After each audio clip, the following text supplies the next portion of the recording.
Hello,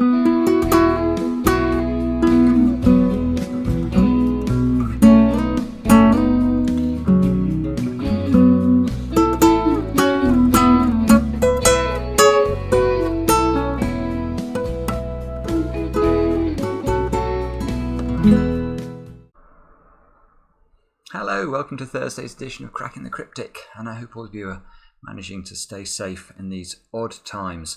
As usual, we're going to be trying to do 2 videos today. This is going to be the main video, and then Mark will record a solve of a classic Sudoku for later on tonight, so look out for that.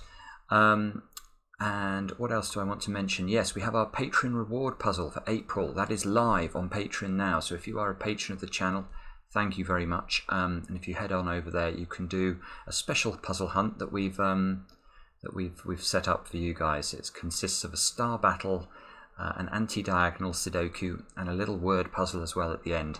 And that should allow you to identify the location of the treasure. We've already had some good feedback on it, so check that out. Now, how does this puzzle work, and what's it all about? Well, this has appeared on Logic Masters Germany a couple of days ago, by somebody called Sir Woezel. I hope I'm saying that correctly.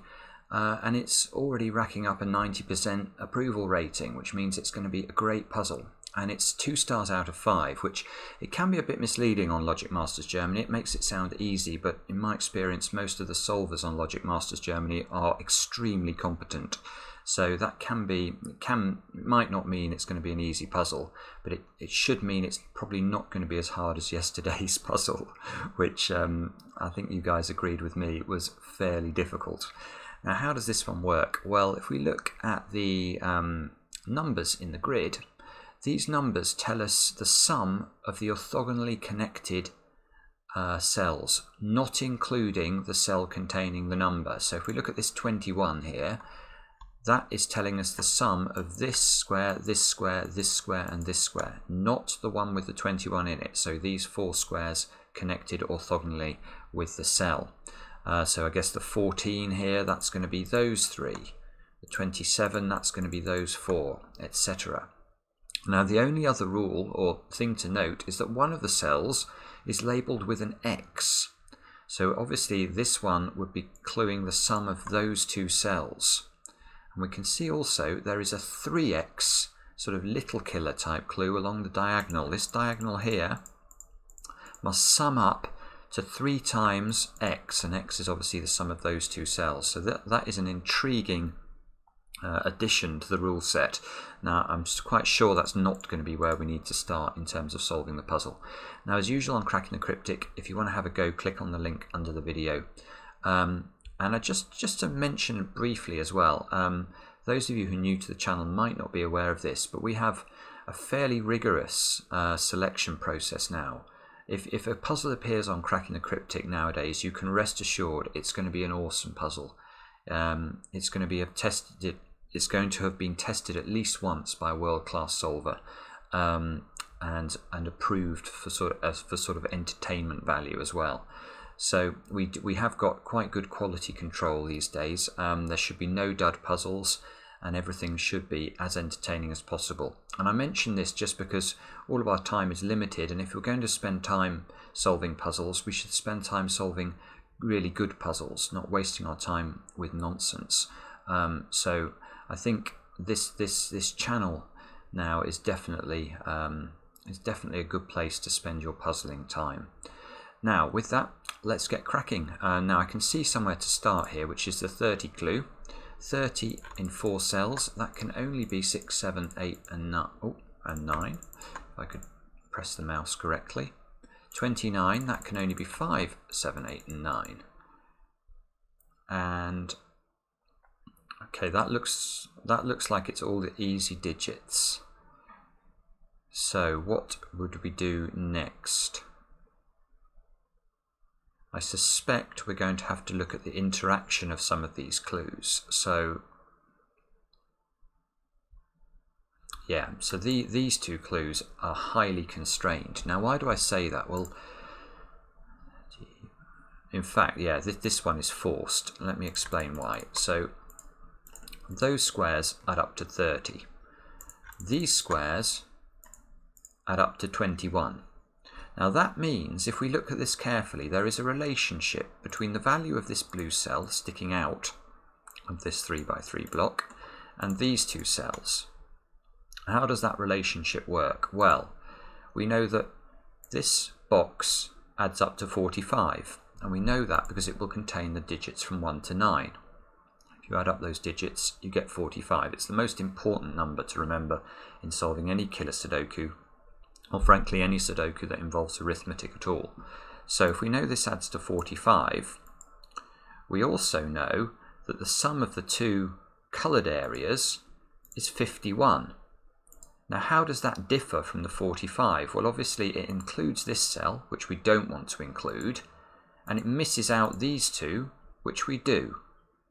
So what we need to do is get 51, deduct this one out, whatever this happens to be, and add these two in and get 45. Well, you can see immediately this is going to have to be a very big number in order to give ourselves enough room. And in fact, I think I'm right in saying this has to be 9.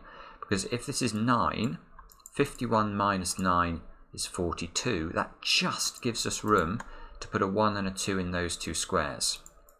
And you can prove that to yourself by, if we try and make this 8, what would happen? We'd then have 51 minus 8. Well, that's now 43. And what am I going to put in these two squares? I need to make them, both of these squares then add up to 2, and I can't put 1 in both of them. So that is why this has to be a 9. And it's a nice way to start the puzzle. So let's get rid of the colouring and see what that tells us. It tells us there's a 9 definitely in one of those squares. We've got the 1 and the 2. These squares have got to be 3, 4 and 5 now to complete the box. This 9 sees this square. So let's get rid of the 9 from there. And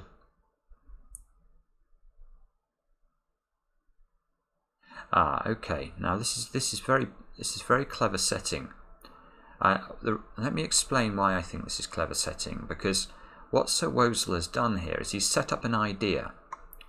These clues and the way they interact is a nice theme for the puzzle. But then I think he's used it again. If we look at these two clues, these sum to 50. Now, we know these ones sum to 51, these ones sum to 50, but this one, look, it can't be a 9. If we make this an 8, 50 minus 8 is 42. That just gives us enough room to make those two squares 1 and 2 as well, which is really beautiful. So he's used exactly the same trick, but just in this part of the grid, and he's interwoven it with the use of this 9. So that is lovely, lovely setting of a puzzle.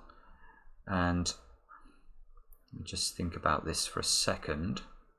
So there's now 1s and 2s eliminated up here. I don't see anything. Well, I guess this square can't be a 1 or a 2 because the 14 clue wouldn't be fulfillable given it's got a 1 or 2 in it already. So there's 1s and 2s in those 3 squares. There's an 8 in one of those 2 squares.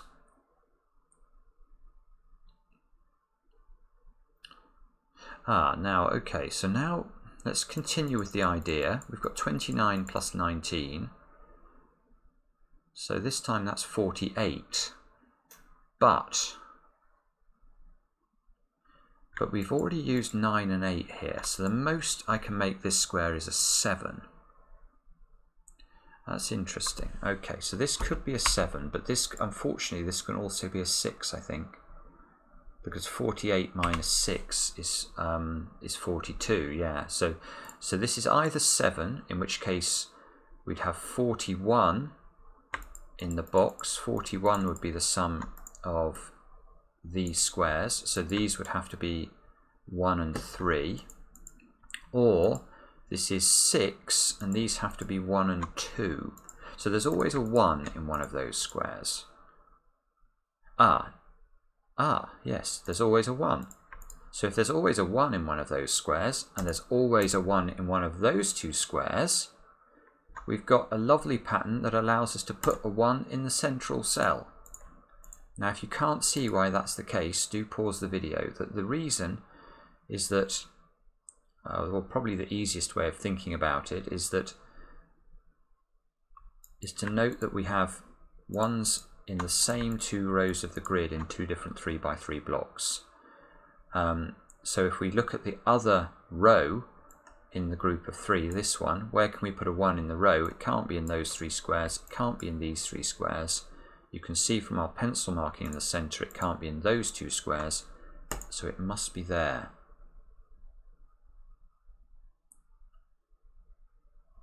And okay, how do I... Sorry, I'm just trying to work out whether there's a way of... Ah, yeah, there is a way. Oh, this is beautiful. I was a bit slow there, but why don't we just do exactly the same trick? If we know that there's a 2 in one of those 2 squares, what would happen if there's a 2 in one of those 2 squares? Well then, where would we put the 2 in row 5?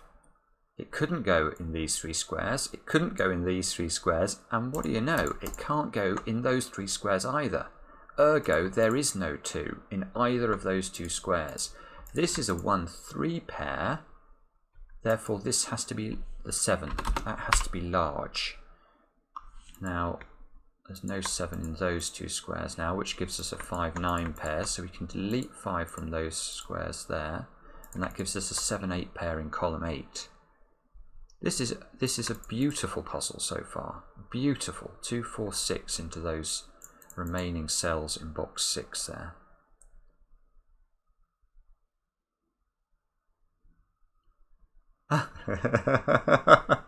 This is brilliant. Look, I'm going to do it again. Can either of those squares be a 2? Well, if they are, they'll interact with those 2's and force a 2 into one of those 3 squares where there can't be a 2. So neither of those squares is a 2. That's a 2 there.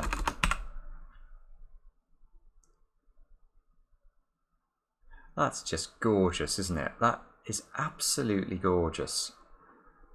Right, okay, let's carry on. So now we've got 47 into these 2, or several cells. Obviously, it's all of these cells add up to 47. So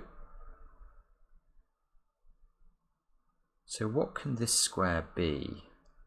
This square could be 5. It could be 5 or 6. It can't be 7 because of this 7 here. It's got to be 5 or 6. Now, if it's 5, this will be a 1-2 pair. And if it's... And don't forget, there's no uniqueness point there because the 14 clues and the 14 clues here could resolve which way round these go. So we can't use uniqueness to disambiguate this.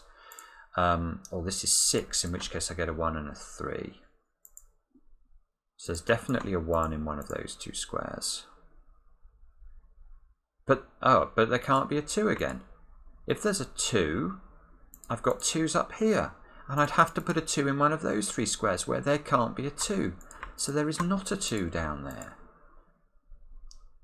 This is just absolutely brilliant. So 1 and 3 now means this has to be large. This has to be 6. The 6 resolves the 6 and the 4. So we've now got 6 digits in row 5, and we haven't placed 3, 4 and 6 into those squares. But look, we've got this same trick again here with the 3, 4, 5. If we put the 3's in the wings, these 2 squares, they would marry up with the 3's here. I would then need to put a 3 in the central column, and I can't. So the 3 is in neither of those squares. This is just lovely. So this is the 3, this is a 4, 5 pair. Oh, I've got a 6 here now, so I can delete the 6's up there. That means that those 2 squares must be a 6, 9 pair.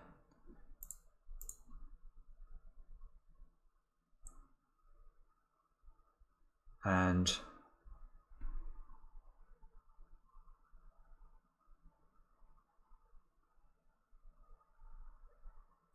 well, actually we can do something with the 27 clue now, because if there is a 3 in either of those cells, the 27 clue is impossible, because if we had a 3 in one of these yellow squares, the other 3 cells would have to sum to 24.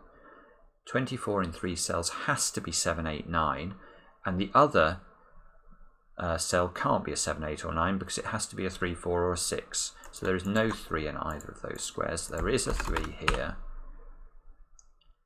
These are 4 and 6, so these two must be 8 and 9. And there's a 9 there. So that is useful. That gives us a 9 and an 8. That fixes the 8 and the 7. That locks a 7 there. That must now be a 5.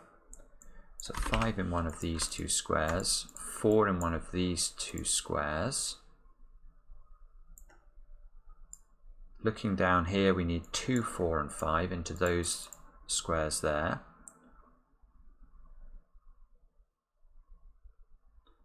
Now I'm sure we can do some more logic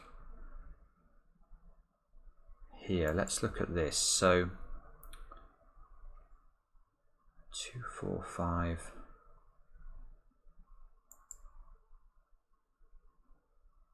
So if this is a 2, or if this is a 2, what happens to the 25 clue? We then have to make 23, which is 6, 8 and 9, which is impossible because the other square has to be 2, 4 and 5. So it works very similarly to the clue over here. So there is no 2 in those squares. This is a 2. Now these two squares sum to 8, and they are part of this 22 clue. So these two squares have got to add up to 14 without using 5, because 5 is in one of those two squares. So these two squares are 6 and 8. That fixes the 6 and the 9 at the top. That fixes that 9. That must be a 7. What a puzzle this is. This is just absolutely beautiful. Right. Sorry, I'm just staring now because I can't see how to do much more in these sort of 5 boxes that we've got filled. So I think we're going to have to look, well, we're going to have to look at one of these 14 clues or the 10 clue.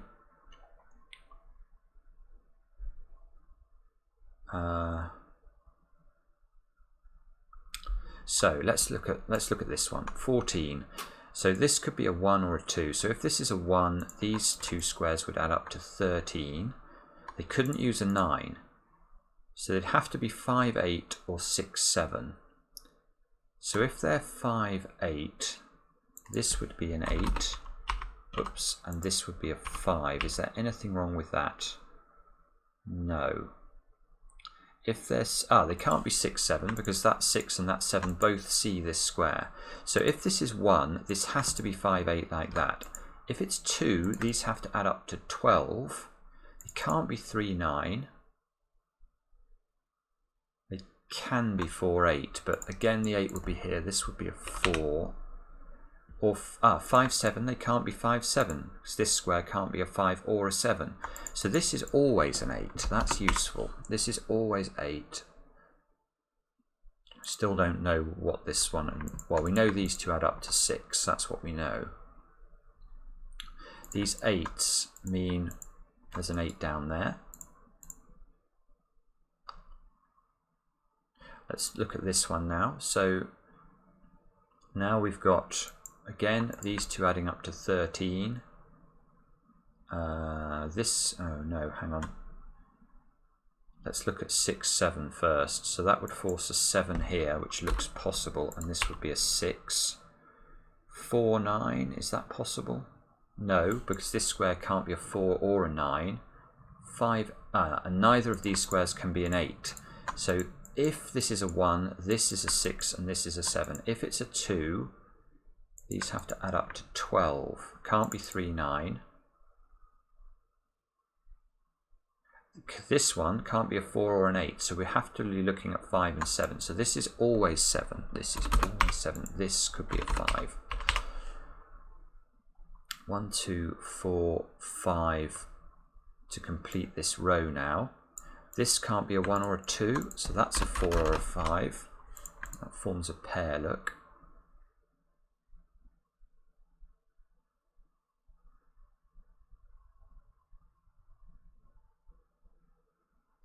I can't see anything else good there. Let's look at this 14 now. So we've got 1 here would put 13 into these two, so 9 isn't possible because of these 9s. 5, 8 is not possible. 6, 7 is possible. If this is 7, that can be 6. And if this is 3, these two have to add up to 11. Can't be 2, 9. Can't be 3, 8. 7 would put a 4 into this square. Or 5, 6. That could be a 5, could it? Ah, yeah, it can. So this is not as useful. We get a little bit of a restriction, but nothing major. Let's try the 10 clue. So if this is a 1, these two squares have to add up to 9. So that would be 8 and 1. 8 and 1's not possible because this 8 here would force this to be the 8. If that's an 8, that has to be a 1, and it's going to clash there, look. So 1, 8 is not possible. 2, 7 is not possible. 3, 6 is possible. That way round because of the 6 there. And 4, 5 is possible. Bother. Okay, and if this is 3, these two have to add up to 7. So 4, 3 is possible. 1, 6. That could put a 1 here. This is just not going well. Or 2, 5. Oh no, 2, 5 isn't possible because of the 2's there. So, right. That did not give us as much as I was hoping. 7's there and there means we've got 7's into those two squares. A bit hard to see that one. That is a pencil mark 7. So what do we do now? I can't use the X, surely. No, I just refuse to believe that the next move is to use the X. There's just too much latitude between these two, the total here, and I mean this could be anything.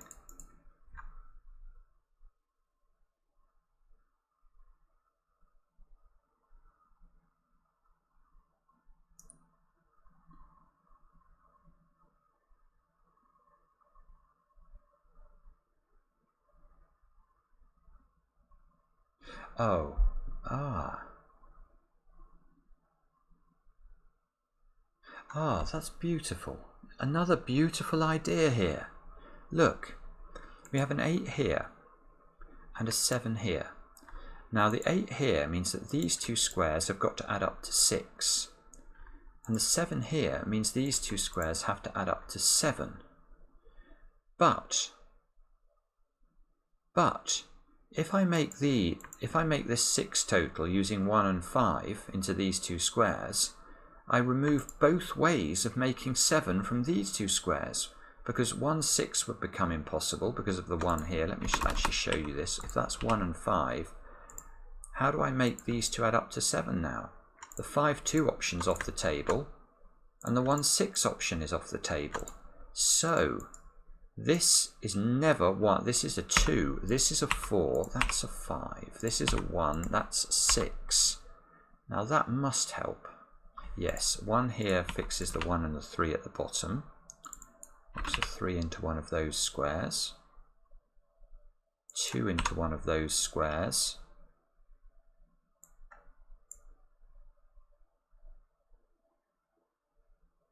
The 6 here sees a 4 at the bottom. That's part of the X clue. And the 4 sees the 5 and the 4 there. This 5... Oh, this is lovely now, because now the 10 clue's forced. That's got to be a 3. That forces that to be a 3.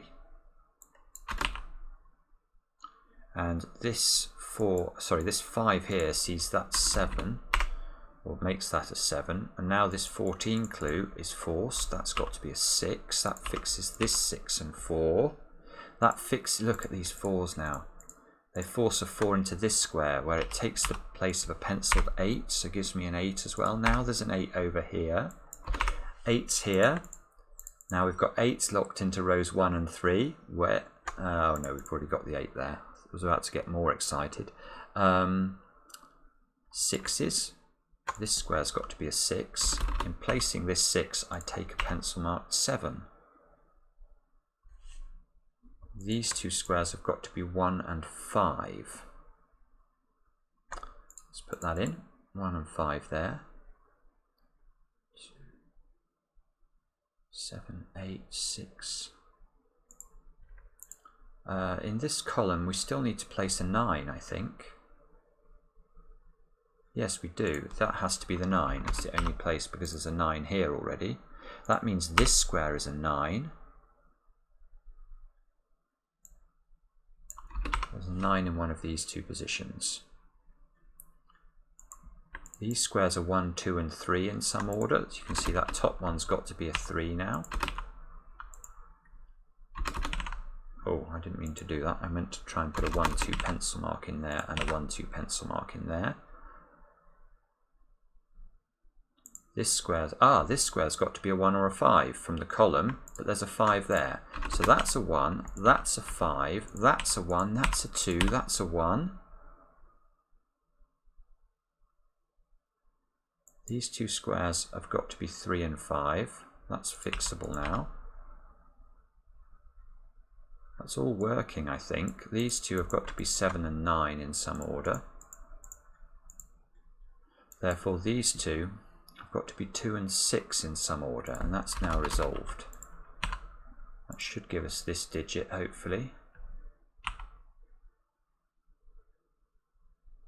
4, 5 here. Oh, we still haven't used the X clue either, so maybe that's where we need to go next. Let's just check we've done as much Sudokuing as we can.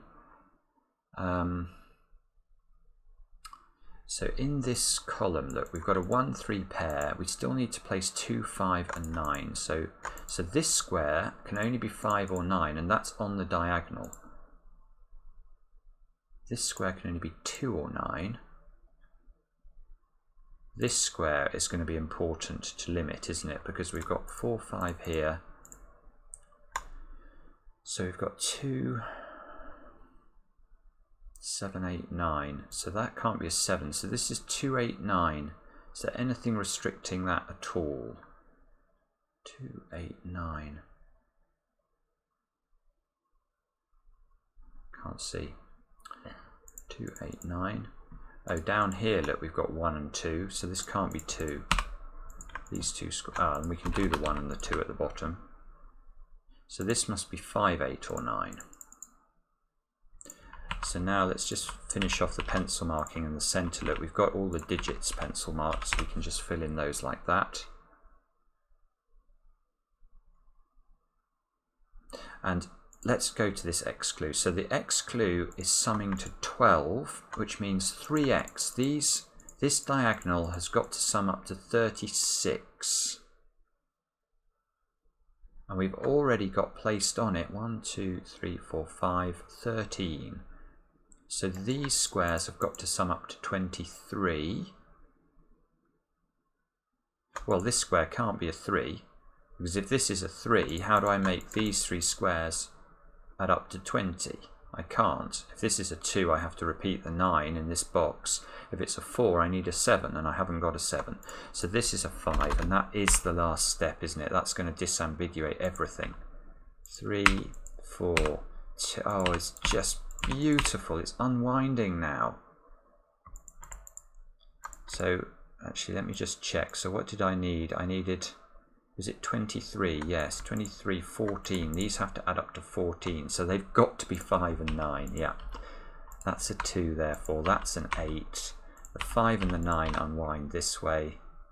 The 8 and the 7 unwind like this. The 7 and the 9 unwind. And the 4 and the 5 like that. Check. Is it good? Yes. Oh, what a beautiful puzzle. Beautiful. I loved that. What a debut. What a debut, Sir Woezel. I hope I am saying your name correctly. Right, let me know what you think in the comments. I hope you enjoyed that as much as I did, and we'll be back tomorrow and later with another edition of Cracking the Cryptic.